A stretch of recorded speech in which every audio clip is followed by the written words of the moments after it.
जी संवेदा जी, अखंड मंथन breaking point में आपका बहुत बहुत स्वागत है। नमस्कार। जिस तरह से इस समय देश में पेट्रोलियम पदार्थों की कीमतों को लेकर के जैसे कि आज भारत बंद का आयोजन किया गया और विपक्ष इसको बहुत बड़ा मुद्दा बना रहा है, क्या आपको लगता है कि पेट्रोल की कीमतों का बढ़ना मोदी सरकार के विरुद्ध जा सकता है?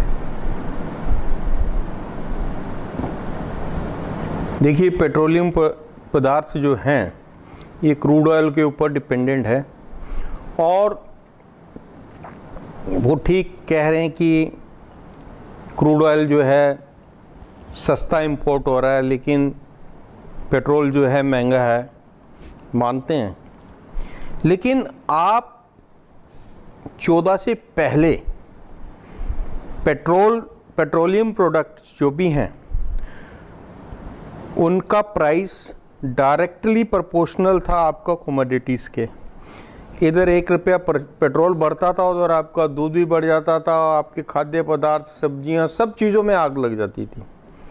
लेकिन आज पेट्रोल 80 के आसपास पहुंच गया है, लेकिन वो जो रेशो था 14 से पहले वाला, डायरेक्टली प्रोपोर्शनल वाला, इधर पेट्रोल बढ़ा और उधर जो है कमोडिटीज़ शूट अप कर गई, वो आज आपके सामने नहीं है।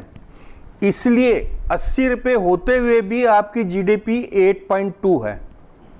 आपने 14 से पहले का भी तो देखा है समय, पेट्रोल बढ़ा और उधर कमोडिटीज में आग लग गई। लेकिन आज वैसा क्यों नहीं है? दालें क्यों नीचे हैं? देश तो वही है, सब्जियां भी उसी तरीके से पैदा हो रही हैं, उल्टा पॉपुलेशन बढ़ी है, एग्रीकल्चर लैंड जो है कम हो रही है, उसके बावजूद ऐसा क्यों नहीं है? उसका कारण है, उसका कारण ये है कि पेट्रोल प्राइस में जो हेडरूम रखा हुआ है इन्होंने, जो ये टैक्सेस ले रहे हैं,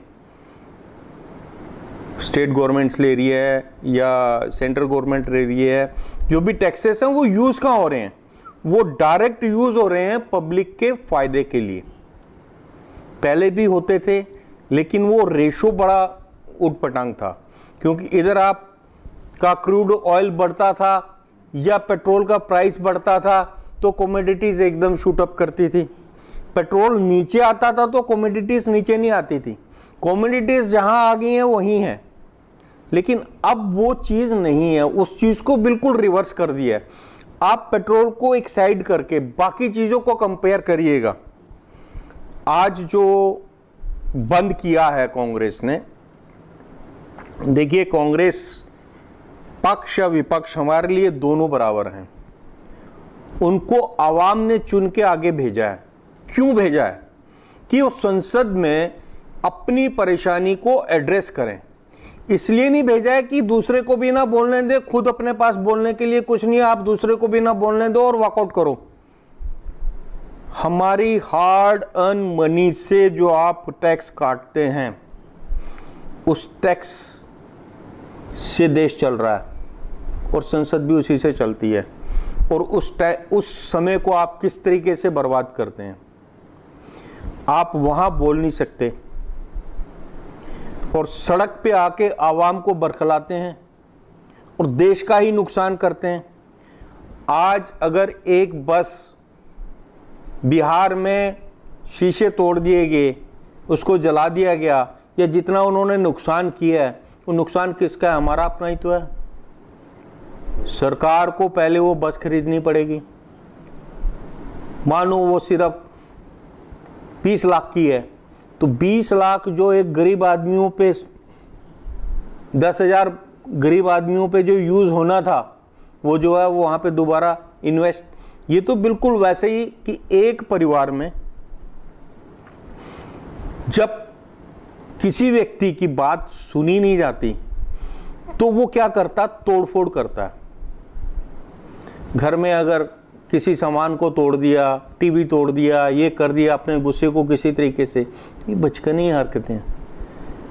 जो घर की सोच रहा है, जो देश की सोचता है, वो कभी ये काम नहीं करता और ये सबसे बड़ी गलत चीज़ है।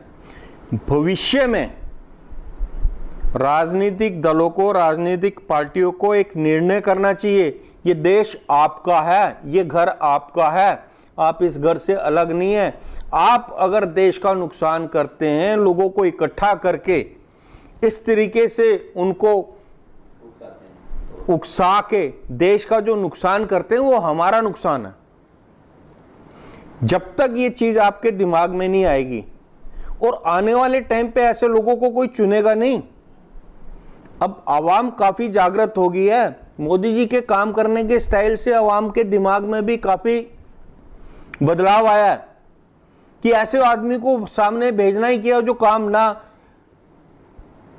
खुद करें ना दूसरे को करने दे। अब परेशानी क्या है, पेट में दर्द किस चीज का है?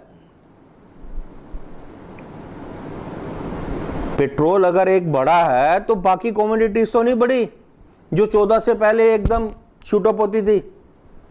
खाने पीने की चीज कोई बढ़ी है वैसे उस रेशो में जिसको आप महंगाई कह रहे हैं? आप देखिएगा, कंपेयर करिएगा।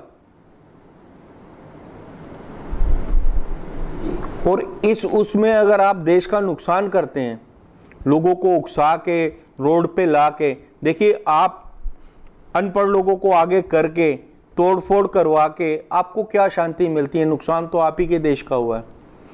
आज पक्ष में बीजेपी है या एनडीए है, कल अगर आप आते हैं तो आपको ये सब आपको देखना है, तो नुकसान किसका है?